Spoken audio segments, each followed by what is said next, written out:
నరకం తప్పించుకోవడం చాలా సులభం. ఏమిటి అంటే నీ నామం అంటే చాలు నరకం నుంచి తప్పించుకోగలరు.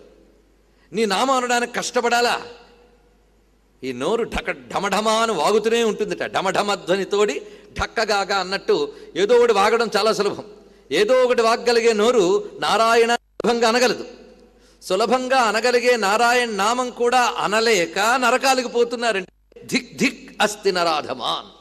ఛీ ఛీ ఈ నరాధములు అన్నాడు. ఆ చీచి అనే మాట ధిక్ ధిక్ అనే మాటలేదు. కనుకనే ఇదే మాట మనకు అప్పయ్య దీక్షితులు చెప్తారు. ఒక్కసారి శివశివ అంటే చాలే వాడు అశుభాలన్నీ తొలగించుకుని దివ్యమైన పదం పొందగలడే.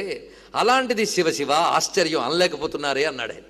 చూసారా, దానికి కూడా ఆశ్చర్యంతో ఆయన అన్న భావం ఏంటి? శివశివ. అందుకే భగవన్ నామము అంత దివ్యమైనటువంటిది. అంత తేలిగ్గా నామమనే నరకం నుంచి తప్పించుకోగలరే. అలాంటిది చాలామంది కట్టలు కట్టుకుని చేరుతున్నారు.